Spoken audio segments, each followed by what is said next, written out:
I'm back. Camera malfunction. Chapter 3, page 46. I slunk off in the direction of the cocktail table, the only place in the garden where a single man could linger without looking purposeless and alone. I was on my way to get roaring drunk from sheer embarrassment when Jordan Baker came out of the house and stood at the head of the marble steps, leaning a little backward and looking with contemptuous interest down into the garden. Welcome or not, I found it necessary to attach myself to someone before I should begin to address cordial remarks to the passersby. So basically, he's wandering around, and he's super embarrassed because he knows nobody, and he says he's just drinking, like to keep himself busy, and then he sees Daisy's friend Jordan Baker. "Hello," I roared, advancing toward her. My voice seemed unnaturally loud across the garden. "I thought you might be here," she responded absently as I came up. "I remembered you lived next door to—" She held my hand impersonally, as a promise that she'd take care of me in a minute, and gave ear to two girls in twin yellow dresses who stopped at the foot of the steps. "Hello," they cried together. "Sorry you didn't win." That was for the golf tournament. She had lost in the finals the week before. "You don't know who we are," said one of the girls in yellow, "but we met you here about a month ago." "You dyed your hair since then," remarked Jordan, and I started, but the girls had moved casually on, and her remark was addressed to the premature moon, produced like the supper, no doubt, out of a caterer's basket. With Jordan's slender golden arm resting in mine, we descended the steps and sauntered about the garden. A tray of cocktails floated at us through the twilight, and we sat down at a table with two girls in yellow and three men, each one introduced to us as Mr. Mumble. Again, a joke, it's because they're mumbling. "Do you come to these parties often?" inquired Jordan of the girl beside her. "The last one was the one I met you at," answered the girl in an alert, confident voice. She turned to her companion. "Wasn't it for you, Lucille?" It was for Lucille, too. "I like to come," Lucille said. "I never care what I do, so I always have a good time. When I was here last, I tore my gown in a chair, and he asked me my name and address. Inside of a week, I got a package from Croyers with a new evening gown in it." "Did you keep it?" asked Jordan. "Sure I did. I was going to wear it tonight, but it was too big in the bust and had to be altered. It was gas blue with lavender beads, $265. "There's something funny about a fellow that'll do a thing like that," said the other girl eagerly. "He doesn't want any trouble with anybody." "Who doesn't?" I inquired. "Gatsby. Somebody told me." The two girls and Jordan leaned together confidentially. "Somebody told me they thought he killed a man once." A thrill passed over all of us. The three Mr. Mumbles bent forward and listened eagerly. "I don't think it's so much that," argued Lucille skeptically. "It's more that he was a German spy during the war." One of the men nodded in confirmation. "I heard that from a man who knew all about him, grew up with him in Germany," he assured us positively. "Oh no," said the first girl. "It couldn't be that, because he was in the American army during the war." As our credulity switched back to her, she leaned forward with enthusiasm. "You look at him sometime when he thinks nobody's looking at him. I'll bet he killed a man." She narrowed her eyes and shivered. Lucille shivered. We all turned her and looked around for Gatsby. It was testimony to the romantic speculation he inspired that there were whispers about him from those who had found little that it was necessary to whisper about in this world. The first supper, there would be another one after midnight, was now being served, and Jordan invited me to join her own party, who were spread around a table on the other side of the garden. There were three married couples and Jordan's escort, a persistent undergraduate given to violent innuendo, and obviously under the impression that sooner or later Jordan was going to yield him up her person to a greater or lesser degree. Instead of rambling, this party had preserved a dignified homogeneity and assumed to itself the function of representing the staid nobility of the countryside, East Egg condescending to West Egg and carefully on guard against its spectroscopic gaiety. "Let's get out," whispered Jordan after a somehow wasteful and inappropriate half hour. "This is much too polite for me." We got up and she explained that we were going to find the host. I had never met him, she said, and it was making me uneasy. The undergraduate nodded in a cynical, melancholy way. The bar where we glanced first was crowded, but Gatsby was not there.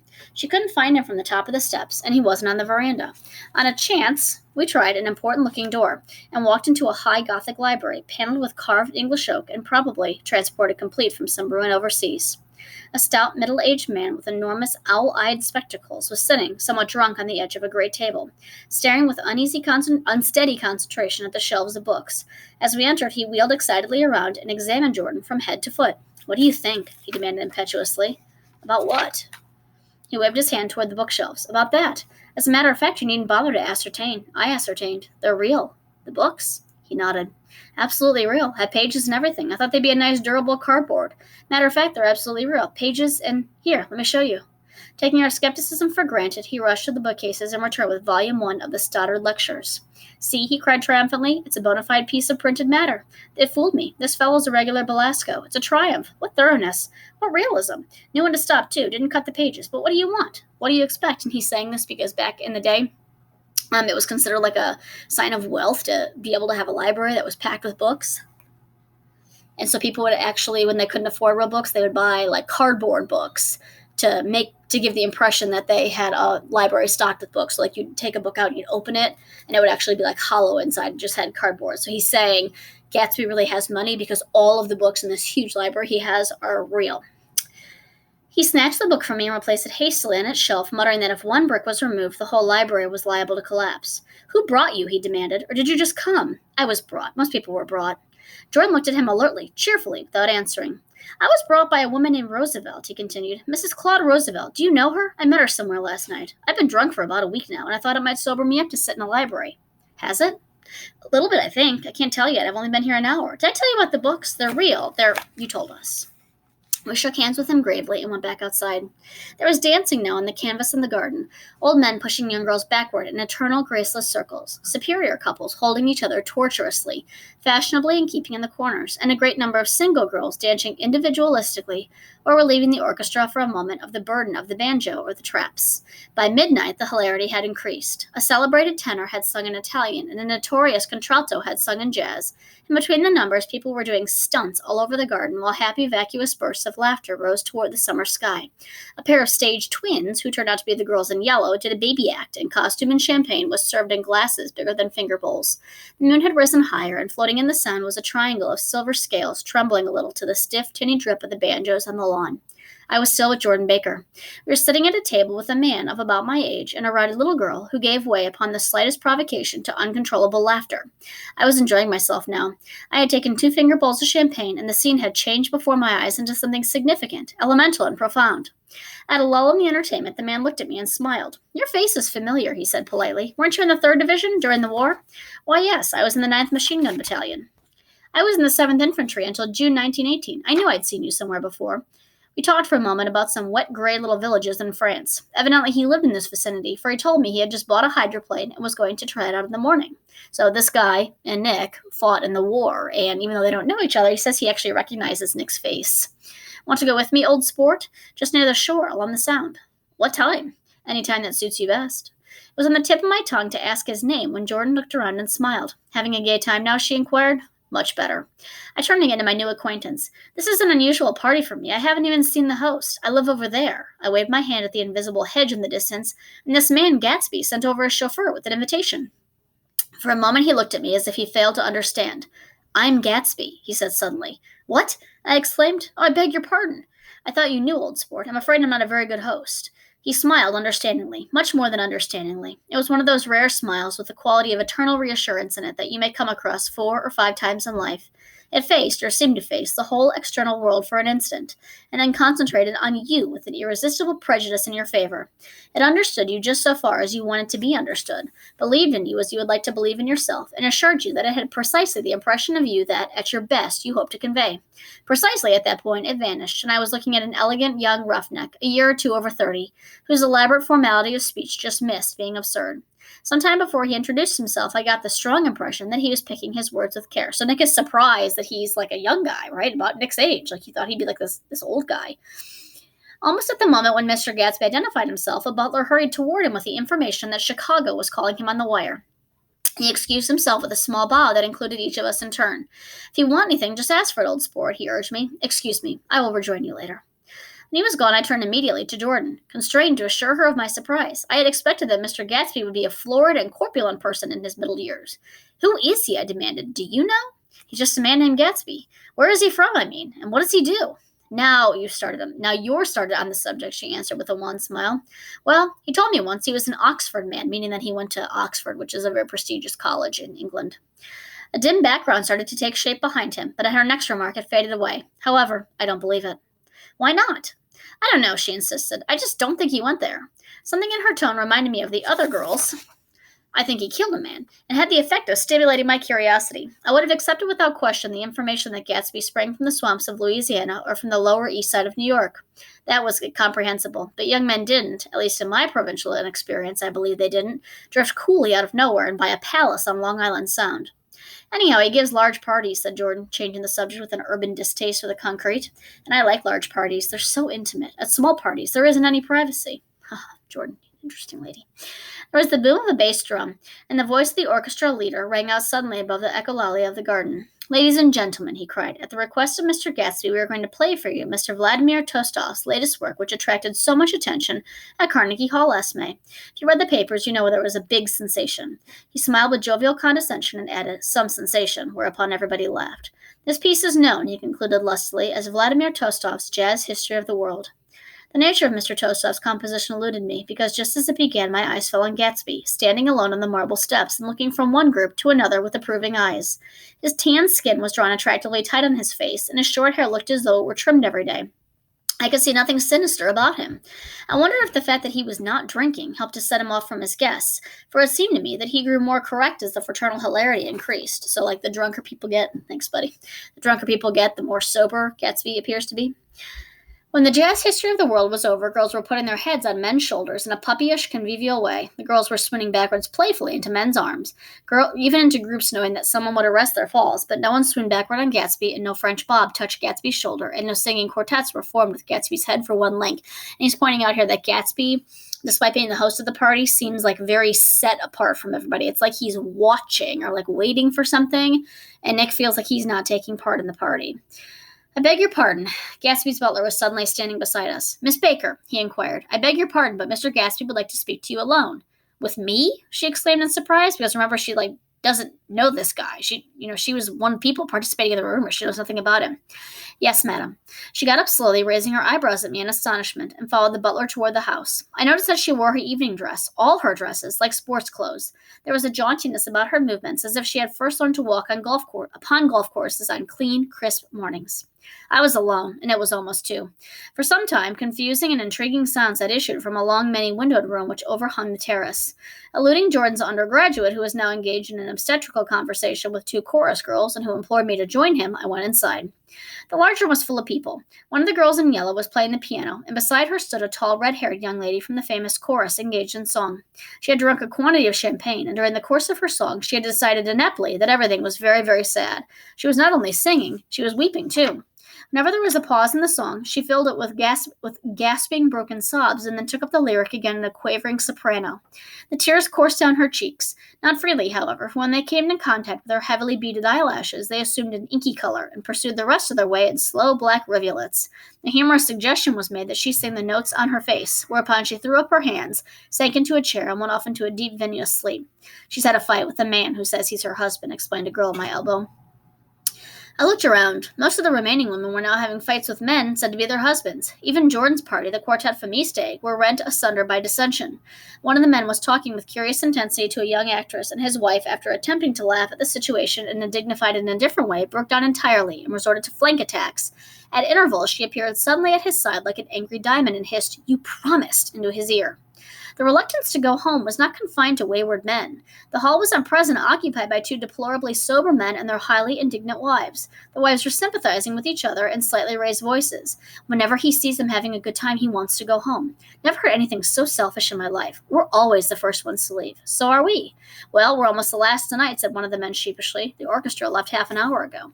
And he's telling us this because he thinks it's interesting that at the party, everybody's all dressed up, and they're drinking, and they're eating this like super fancy food, and there's this super fancy music, and they feel like they're just super sophisticated, right? And then the end of the night comes, and they're acting like kids, like they're whining and crying, and they don't want to leave, and they're fighting with the people they came with, and they're just acting like kids. He just thinks it's interesting. In spite of the wives' agreements that such malevolence was beyond credibility, the dispute ended in a short struggle, and both wives were lifted kicking into the night. As I waited for my hat in the hall, the door of the library opened, and Jordan Baker and Gatsby came out together. He was saying some last word to her, but the eagerness in his manner tightened abruptly into formality as several people approached him to say goodbye. Jordan's party were calling impatiently to her from the porch, but she lingered for a moment to shake hands. "I've just heard the most amazing thing," she whispered. "How long were we in there?" "Why, about an hour." "It was simply amazing," she replied extractedly. "But I swore I wouldn't tell it, and here I am tantalizing you." She yawned gracefully in my face. "Please come and see me. Phone book. Under the name of Mrs. Sigourney Howard, my aunt." She was hurrying off as she talked. Her brown hand waved a jaunty salute as she melted into her party at the door. Rather ashamed that on my first appearance I had stayed so late, I joined the last of Gatsby's guests who were clustered around him. I wanted to explain that I had hunted for him early in the garden or in the evening and to apologize for not having known him in the garden. "Don't mention it," he enjoined me eagerly. "Don't give it another thought, old sport." The familiar expression held no more familiarity than the hand which reassuringly brushed my shoulder. "And don't forget, we're going up in the hydroplane tomorrow morning at 9 o'clock. Then the butler, behind his shoulder. "Philadelphia wants you on the phone, sir." "All right, in a minute. Tell them I'll be right there. Good night." "Good night." "Good night." He smiled, and suddenly there seemed to be a pleasant significance in him having met him when the last to go, as if he had desired it so all the time. "Good night, old sport. Good night." But as I walked down the steps, I saw that the evening was not quite over. 50 feet from the door, a dozen headlights illuminated a bizarre and tumultuous scene. In the ditch beside the road, right side up, but violently shorn of one wheel, rested a new coupe, which had left Gatsby's drive not 2 minutes before. The sharp jut of the wall accounted for the detachment of the wheel, which was now getting considerable attention from half a dozen curious chauffeurs. However, as they had left their cars blocking the road, a harsh, discordant din from those in the rear had been audible for some time, and added to the already violent confusion of the scene. A man in a long duster had dismounted from the wreck and now stood in the middle of the road, looking from the car to the tire, and from the tire to the observers in a pleasant puzzled way. "See," he explained, "it went in the ditch." The fact was infinitely astonishing to him, and I recognized first the quality of wonder, and then the man. It was the late patron of Gatsby's library. "How'd it happen?" He shrugged his shoulders. "I know nothing whatever about mechanics," he said decisively. "But how did it happen? Did you run into the wall?" "Don't ask me," said Owl Eyes, washing his hands of the whole matter. "I know very little about driving. Next to nothing. It happened, that's all I know." "Well, if you're a poor driver, you oughtn't to try driving at night." "But I wasn't even trying," he explained in dignity. "I wasn't even trying." An awed hush fell upon bystanders. "Did you want to commit suicide? You're lucky it was just a wheel. A bad driver and not even trying." "You don't understand," explained the criminal. "I wasn't driving. There's another man in the car." The shock that followed this declaration found voice in a sustained "aha" as the door of the coupe swung slowly open. The crowd, it was now a crowd, stepped back involuntarily, and when the door had opened wide there was a ghostly pause. Then very gradually, part by part, a pale dangling individual stepped out of the wreck, pawing tentatively at the ground with a large, uncertain dancing shoe. Blinded by the glare of the headlights and confused by the incessant groaning of the horns, the apparition stood swaying for a moment before he perceived the man in the duster. "What's the matter?" he inquired calmly. "Did we run out of gas?" "Look." Half a dozen figures pointed at the amputated wheel. He stared at it for a moment and then looked upward as though he suspected that it had dropped from the sky. "It came off," someone explained. He nodded. "At first I didn't notice we had stopped." A pause. Then taking a long breath and straightening his shoulders, he remarked in a determined voice, "Wonder if they'll tell me where the gasoline station?" At least a dozen men, some of them little better off than he was, he's super drunk, explained to him that the wheel and car were no longer joined by any physical bond. "Back out," he suggested after a moment. "Put her in reverse." "But the wheel's off." He hesitated. "No harm in trying," he said. The caterwauling horns had reached a crescendo, and I turned away and cut across the lawn toward home. I glanced back once. A wafer of the moon was shining over Gatsby's house, making the night fine as before, and surviving the laughter and the sound of his still glowing garden. A sudden emptiness seemed to flow now from the windows and the great doors, endowing with complete isolation the figure of the host who stood on the porch, his hand up in a formal gesture of farewell. And it's interesting that Nick would say this, that the house seems lonely to him because the house was literally just full of people. It was full of this huge party. But he says as he looks at the house, he gets this feeling that Gatsby is lonely, which he's living in a giant mansion by himself technically. So reading over what I've written so far, I see I have given the impression that the events of 3 nights, several weeks apart, were all that absorbed me. On the contrary, they were merely casual events in a crowded summer, and, until much later, they absorbed me infinitely less than my personal affairs. Most of the time I worked. In the early morning the sun threw my shadow westward as I hurried down the white chasms of lower New York to the Probity Trust. I knew the other clerks and young bond salesmen by their first names, and lunched with them in dark crowded restaurants on little pig sausages and mashed potatoes and coffee. I even had a short affair with a girl who lived in Jersey City and worked in the accounting department, but her brother began throwing mean looks in my direction, so when she went on her vacation in July, I let it blow quietly away. I took dinner usually at the Yale Club. For some reason, it was the gloomiest event of my day, and then I went upstairs to the library and studied investment and securities for a conscientious hour. There were generally a few rioters around, but they never came into the library, so it was a good place to work. After that, if the night was mellow, I strolled down Madison Avenue past the Old Murray Hill Hotel and over 33rd Street to the Pennsylvania Station. I began to like New York, the racy, adventurous feel of it at night, and the satisfaction that the constant flicker of men and women and machines gives to the restless eye. I liked to walk up Fifth Avenue and pick out romantic women from the crowd, and imagine that in a few minutes I was going to enter into their lives, and no one would ever know or disapprove. Sometimes in my mind I followed them to their apartments at the corners of hidden streets, and they turned and smiled back at me before they faded through a door into warm darkness. At the enchanted metropolitan twilight I felt a haunting loneliness sometimes, and felt it in others, poor young clerks who loitered in front of windows, waiting until it was time for a solitary restaurant dinner, young clerks in the dust, wasting the most poignant moments of night and life. Again at 8 o'clock, when the dark lanes of the 40s were 5 deep with throbbing taxicabs bound for the theater district, I felt a sinking in my heart. Forms leaned together in the taxis as they waited, and voices sang, and there was laughter from unheard jokes, and lighted cigarettes outlined unintelligible gestures inside.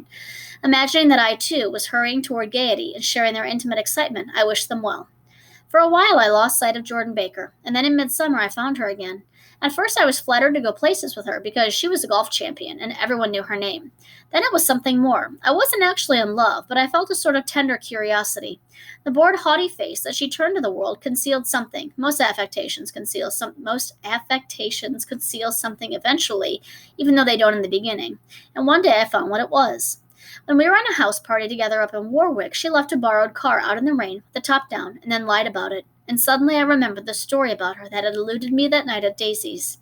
At her first big golf tournament, there was a row that had nearly reached the newspapers, a suggestion that she had moved her ball from a bad lie in the semifinal round. The thing approached the proportions of a scandal, then died away. A caddy retracted his statement, and the only other witness admitted he might have been mistaken. The incident and the name had remained together in my mind. She was accused of cheating at a golfing tournament. Jordan Baker instinctively avoided clever, shrewd men, and now I saw that this was because she felt safer on a plane where any divergence from a code would be thought impossible. She was incurably dishonest. She wasn't able to endure being at a disadvantage, and given this unwillingness, I suppose she began dealing in subterfuges when she was very young in order to keep that cool, insolent smile turned to the world, and yet satisfy the demands of her hard, jaunty body. It made no difference to me. Dishonesty in a woman is the thing you never blame deeply. I was casually sorry, and then I forgot. It was on the same house party that we had a curious conversation about driving a car. It started because she passed so close to some workmen that our fender flicked a button on one man's coat. "You're a rotten driver," I protested. "Either you ought to be more careful or you oughtn't to drive at all." "I am careful." "No, you're not." "Well, other people are," she said lightly. "What's that got to do with it?" "They'll keep out of my way," she insisted. "It takes two to make an accident." "Well, suppose you met somebody just as careless as yourself." "I hope I never will," she answered. "I hate careless people. That's why I like you." Her gray, sun-strained eyes stared straight ahead, but she had deliberately shifted our relations, and for a moment I thought I loved her. But I am slow-thinking, and full of interior rules that act as brakes on my desires, and I knew that first I had to get myself definitely out of that tangle back home. I'd been writing letters once a week and signing them "Love Nick," and all I could think of was how, when that certain girl played tennis, a faint mustache of perspiration appeared on her upper lip. Nevertheless, there was a vague understanding that had to be tactfully broken off before I was free, talking about that girl he was seeing back home. Everyone suspects himself of at least one of the cardinal virtues, and this is mine. I am one of the few honest people that I have ever known. I will continue audio readings with chapters 4, 5, and 6 next week. Have a great night.